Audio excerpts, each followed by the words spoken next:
Good morning, everybody. Shift your mindset here with a new episode of today. If they cannot control you, they control what other people think of you. Why this topic? This topic is a summary, I think, of one of the worst things through your whole life that Jehovah's Witnesses can do. Why am I saying that? It was something that always came back into my life as a JW. From childhood on till the day I left. Because Jehovah's Witnesses, basically it's all about control. Controlling what you think, controlling what you learn, what you can do and can't do, controlling what you look at, which movies, entertainment, controlling how to behave, controlling how to dress, controlling where you spend your time on. And that was a difficult one for me. Why? Because as a young kid, I never talked about my religion with friends around me. Other Jehovah's Witness kids will always, I'm a Jehovah's Witness and I don't do birthdays and stuff like that. And I was never fond of it to explain myself. As a little kid, I always took something from the birthdays because I thought, hey, that looked nice. But from an early age on, there was no room for your own thinking. I was good in tennis as a young kid, but I noticed that a lot of people in my congregation were talking to my parents, because I was still, 12 years old or stuff like that. So they go to your parents instead of that I spent too much time on that hobby. I wanted to make a profession of it because I had a talent for it. I was asked on a national level to go to a camp and to train but my parents pulled me out of my hobby. Why? Because I was spending too much time, accordingly to elders and other people in the congregation, on my hobby. On Saturday, sometimes I had to have a condition training. I was running in the woods. No thoughts at all. It was the nicest thing for me as a kid to just be out of that busy schedule already for being a Jehovah's Witness. But other people don't want you to shine. And that's the thing in the hive mind. When one of the bees or the ants, we had it about ants the other day, is thinking, hey, that other colony is also looking nice, I go that way, then he gets murdered by that whole group of ants where he belongs to. And that's the same with the Jehovah's Witnesses people. As long as you have the same thinking about situations or things on life or about the religion, then you are a part of them. They allow you. They don't love you, but they allow you.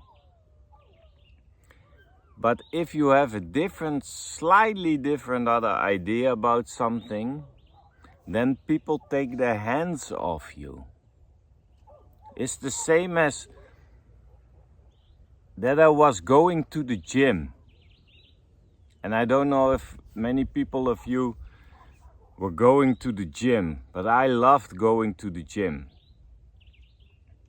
And in the beginning it was with another brother, but he quit because of people were saying things about the gym, that there were women in yoga pants and stuff like that, and the music they played was not good music, stuff like that. It's an environment of, hey, look at me and look how big I am and I'm getting muscles, and that's not important because you have to have muscles in your head for Jehovah.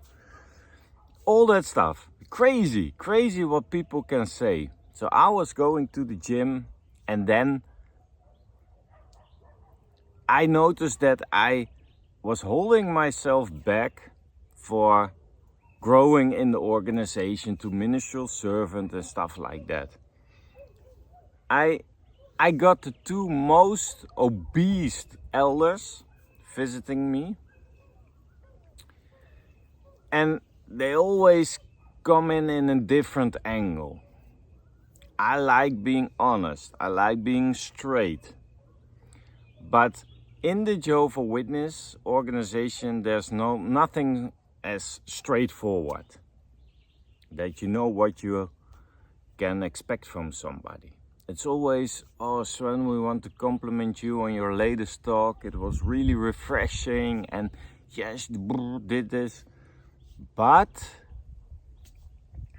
And then we looked at your ministry card and we noticed not too many return visits. And are you distracted? I said, no, I'm not distracted. People just don't want to be visited. Maybe if I spend some more time, okay, that can be, but now it's this and I'm happy with it. And would you like to work us together next Saturday? I said, sure, no problem. But that is the tactic.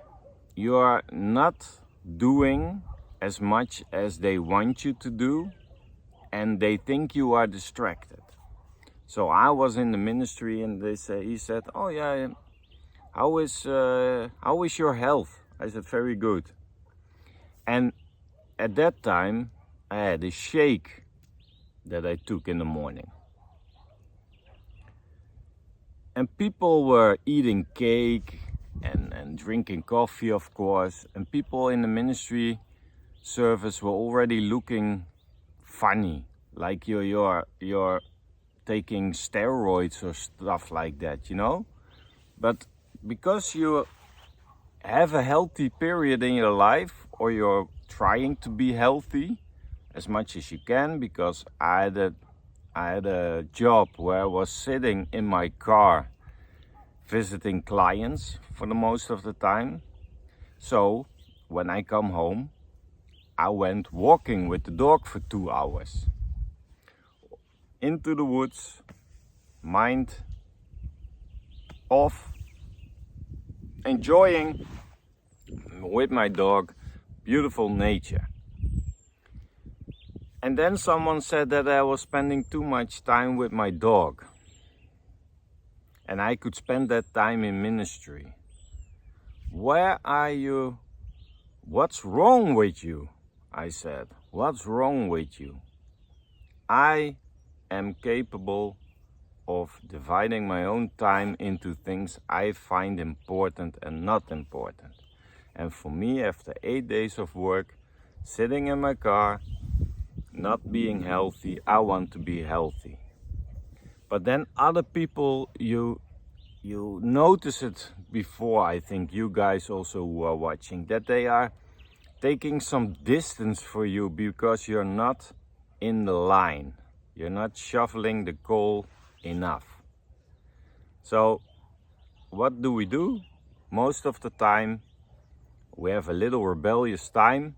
We think, hey, but when you are confronted with them week after week, multiple times a week, and you have to gather with people, what do? We adapt. Unconsciously, we adapt because we still have some feelings left that we want to be part of the whole thing. And we see other people thrive in the organization, And that's a big, big, big red flag. But in that time I didn't notice it. We see other people thrive and we think, oh, that's the good thing to do. And we also are going that way. But the best thing you can do is stay authentic for yourself and make your own plan. And for the people who are watching, who are now considering leaving, or are busy leaving, or are just left the organization, they know what I'm talking about. Because the worst scenario for if you think for yourself, they turn people against you. And with this fellowshipping, disassociating, that whole thing, what was throughout your life, a little bit below the surface, is now coming to the surface.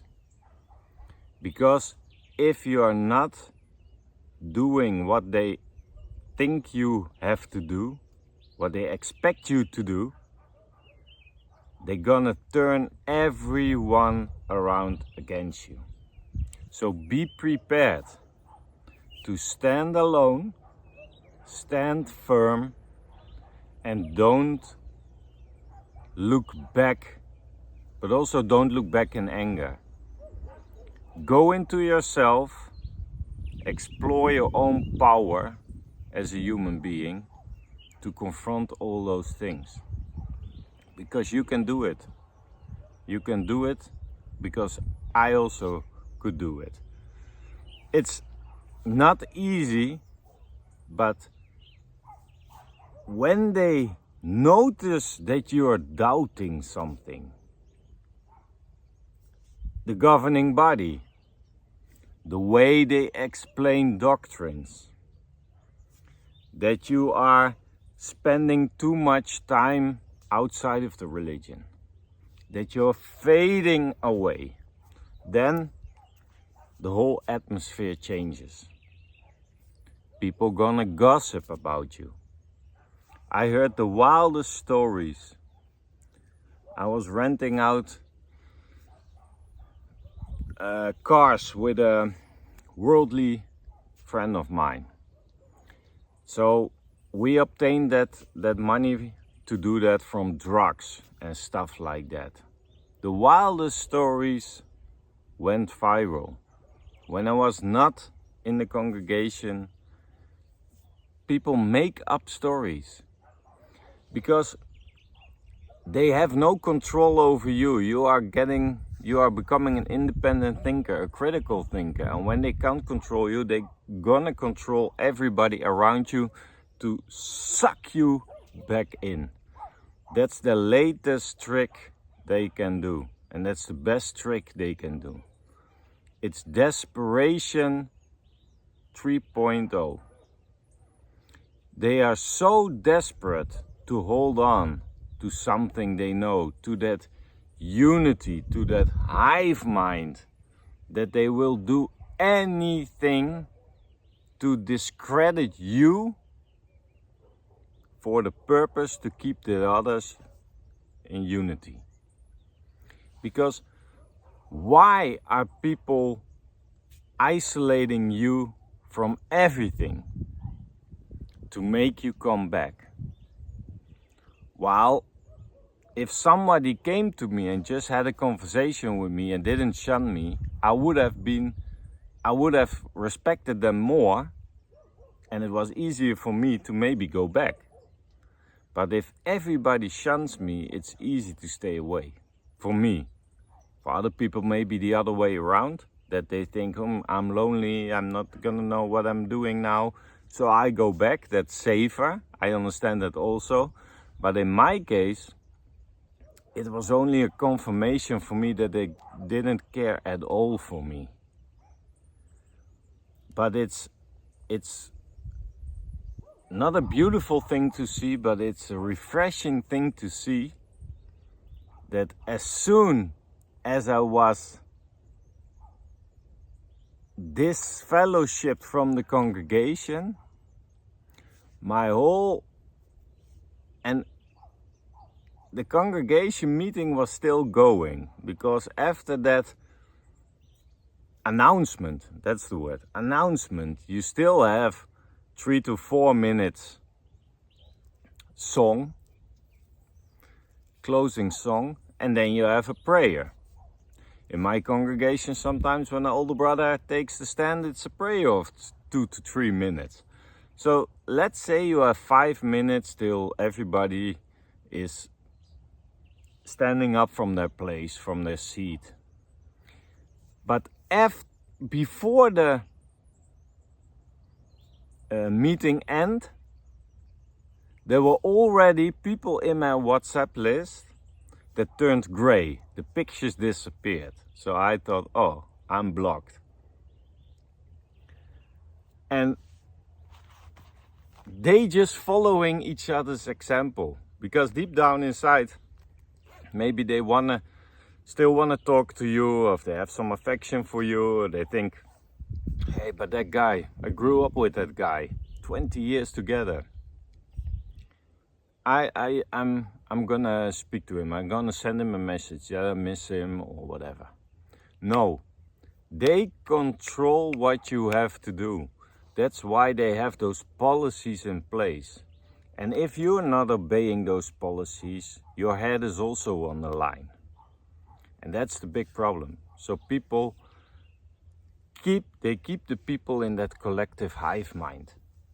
And I saw all those WhatsApp people, 3/4 of my WhatsApp list was turning gray in a few minutes. People I known for years, when you visit the grocery store, they see you, they turn around and they run to their cars. Why? Because you were thinking differently. And if you think differently, they are gonna control what the whole congregation has to do. And sometimes other congregations or people you met long time ago from other parts of the country didn't know it, but it goes that fast that even in a few weeks' time, everybody knows that you are gone. Because that's when the gossip starts to kick in. Then when the storytellers are gonna kick in, they gonna discredit you in every way they can. And you have to be strong not to listen to it. And it's also jealousy, people. Think about that. It's jealousy. Because if they can't control you, there's an amount of respect for you. Because you stand firm. You stand for yourself. And deep down inside, they admire it. Some people admire that. But they are too weak to follow your example, to conform them to that kind of idea. So the fear keeps them from giving you the respect you deserve. And it's just blindly following rules, authority, and other people. And they're making up stories. Why? To ease their own minds. Because they think about this. They see that you are happy. They see that you are thriving. They see that you follow your passion. And deep down inside, they also want to do that. But they are too weak. They are just too weak. They are just not awake at this moment. So we have to have compassion for those people. We have to have empathy for those people. Because at one certain day, we were also those people. We were also stuck in that religion. We were also thinking that people were bad who were leaving the congregation. I know former elders who are still feeling guilty that they had led so many judicial committees. And how in the world? They asked me to come to the back room many times in my life. But they always did that in a full congregation meeting hall. I was standing and talking with somebody, and then an elder came and say, "Hey Sven, can we talk in the back room?" And all those people around, "Ooh, what has he done?" And they were looking, the whole congregation, you felt it, was looking at you while you walked towards that back room. And then it starts already. Oh, what's going on? Oh, maybe we have to... No. And then I was making an appointment with somebody. No, this weekend I can't, because they first want to know if you're good or bad, or you're in a good standing or in a bad standing, and then the elders' wives are gonna gossip and stuff like that. We all experienced situations like this, I think. But my message to you is, don't let anybody control you and what you think. And that's the biggest weapon you have. No one in the world can control what I'm thinking. That's my weapon. Use that weapon for your own benefit. Use that weapon to believe your own truth, to stand for it, to be authentic, to be honest about it. And nobody can take that away from you. When you leave the religion of the Jehovah's Witnesses, they take away a lot of you. Maybe you feel guilty. Maybe you feel fear, anxiety. Maybe they taking your social structure away. But they can never take away what you are thinking. So think good about yourself. Be proud of yourself. You did it. It's an achievement. You're strong. You're independent. You're empathic. You're compassionate. You're a wonderful human being. You deserve to live. You deserve to be on this earth. You deserve abundancy. You deserve to thrive to life. You deserve to follow the things that make you happy. You are the best version of yourself. So whatever people are saying, always remember that no one can take away your mindset. So people, let people talk. Let people do what they want. You know the truth. You know what you are worth. You know who you are. Let the people talk. Let the people do whatever they want, because deep down inside they're jealous of the life you are living. So keep on living your life, keep on growing, and keep thinking critically about everything. Do your research, and then you will be fine. Thank you for watching. See each other on the next episode.